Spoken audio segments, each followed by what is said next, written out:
आप देख रहे हैं मीडिया पंच, देश का विश्वसनीय डिजिटल चैनल। कई बार प्रयास होने के बाद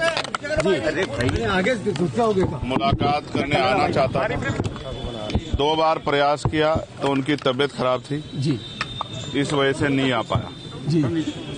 आज प्रयास किया और वो सफल हुआ।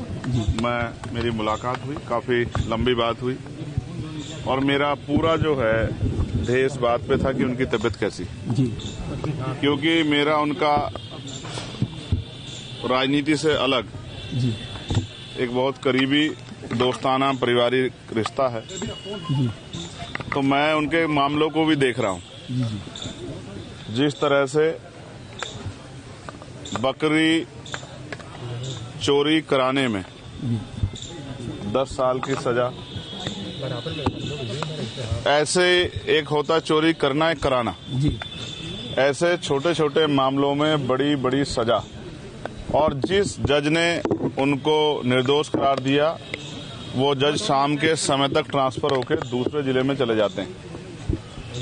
जिस तरह से लोकतंत्र की हत्या हो रही है, संवैधानिक संस्थाओं को कुचला जा रहा है, ये किसी छिपावा नहीं है।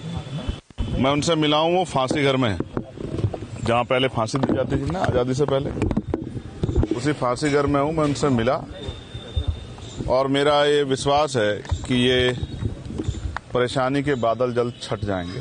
क्या माना जाए 2027 को लेके चंद्रशेखर जो भीम आर्मी के चीफ है, कहीं न कहीं नई सियासत गढ़ रहे हैं? आप ये सोचिए, अगर मुझे कोई राजनीतिक नफा नुकसान की परवाह होती तो मैं चुनाव से पहले उनके पास आता, क्योंकि अगर वो एक बार थोड़ा सा इशारा कर देते तो बहुत बड़ा परिवर्तन उत्तर प्रदेश की राजनीति में उपचुनाव में हो जाता।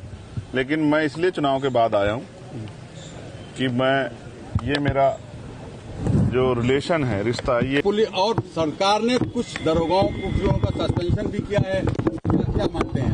ये जो चैनल्स का आप लोगो देख रहे हैं, इनके एक शानदार पत्रकार को जिस तरह पुलिस ने और वहां के कुछ स्थानीय अराजक तत्वों ने जिस तरह से घसीटा, अपमानित किया, वहां के जिलाधिकारी को हस्तक्षेप करके उनको बचाना पड़ा।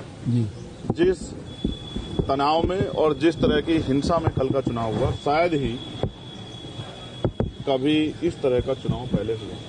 क्या आप 2017 किसी अधिकारी से बात करो, किसी कर्मचारी से बात करो, किसी मीडिया के बंधु से बात करो, सब लोग कह रहे हैं कि हमने अपने जीवन में इस तरह का हालात कभी नहीं देखे।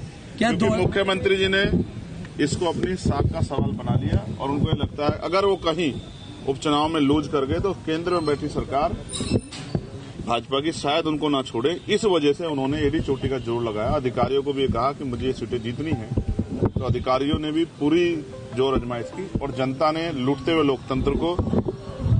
लोकतंत्र की लुटती अस्मिता को तो कहते हैं मैंने कार्रवाई भी करी, पुलिस वालों को सस्पेंड किया। अच्छा, वो पुलिस वाले किसका काम कर रहे थे आप मुझे बताओ? अगर कोई गलत नहीं हो रहा तो सस्पेंड क्यों किए?